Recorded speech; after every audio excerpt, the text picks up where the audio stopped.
Si je te disais qu'il existe un système simple, accessible à n'importe quel jeune en Afrique, même sans capital important, même sans relation puissante, même sans héritage, un système capable de sécuriser ton avenir financier pour les 10, 20 ou 30 prochaines années. Est-ce que tu me croirais? La plupart des gens pensent que la sécurité financière dépend du salaire. C'est faux. Elle dépend du système que tu mets en place. Un salaire, c'est temporaire. Un système, c'est durable. Regarde l'histoire de Warren Buffett. Il n'est pas devenu milliardaire parce qu'il gagnait beaucoup d'argent au départ. Il est devenu riche parce qu'il a compris très tôt le pouvoir de la discipline, de l'investissement régulier et du temps. À 11 ans, il achetait déjà ses premières actions. Ce n'est pas la somme qui comptait, c'était le système. En Afrique, on nous apprend à chercher un emploi. On ne nous apprend pas à construire un mécanisme financier. Et c'est pour cela que même des personnes diplômées restent financièrement stressées. Le système simple que je vais te partager repose sur 5 piliers fondamentaux. Premier pilier, le contrôle.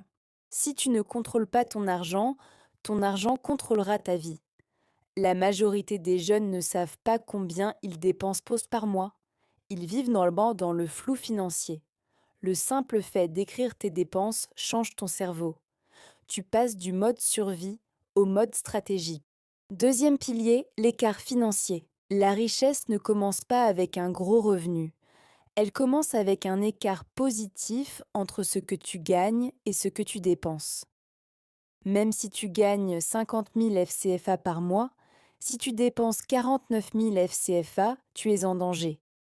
Mais si tu dépenses 35 000 FCFA, tu viens de créer ton premier outil de sécurité. Troisième pilier, le fonds de protection. Avant d'investir, protège-toi. 3 à 6 mois de dépenses mises de côté.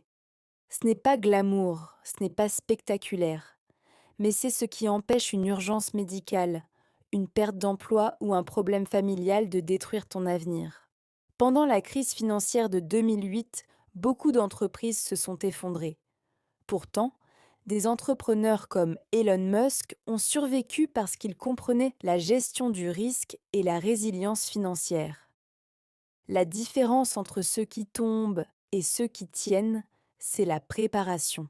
Quatrième pilier, les actifs productifs. Un actif est quelque chose qui met de l'argent dans ta poche, même quand tu dors. Cela peut être un petit commerce rentable, une activité en ligne, des parts dans une entreprise, une compétence monétisée. La majorité des gens achètent des passifs. Téléphones coûteux, vêtements de luxe, motos à crédit. Ils cherchent à paraître riches avant de le devenir. Cinquième pilier, le temps et la constance. Le système simple fonctionne uniquement si tu respectes le temps. Les résultats financiers sont lents au début, puis exponentiels. C'est l'effet boule de neige. Robert Kiyosaki explique que les pauvres travaillent pour l'argent, la classe moyenne travaille pour payer ses factures, et les riches construisent des systèmes. En Afrique, nous avons un avantage énorme. Le coût d'entrée est plus faible que dans beaucoup de pays occidentaux. Un petit business rentable peut démarrer avec peu. Un service numérique peut être lancé avec un téléphone et une connexion Internet. Mais voici l'erreur que font 90% des jeunes. Ils veulent des résultats rapides. Ils cherchent le business miracle. Ils passent d'une idée à une autre. Ils ne construisent pas. Ils tentent. La sécurité financière, ce n'est pas un coup de chance. C'est une architecture. Imagine que tu gagnes 100 000 FCFA par mois. Tu dépenses 70 000. Tu investis 20 000 dans un actif. Tu mets 10 000 dans ton fonds de sécurité. Si tu fais ça pendant 5 ans, ta réalité change complètement. Et ce système fonctionne que tu sois étudiant, salarié, entrepreneur ou fonctionnaire. Regarde Oprah Winfrey. Elle n'est pas née riche. Elle a construit des actifs, médias, production, marques. Elle a compris qu'un revenu actif doit financer des revenus passifs.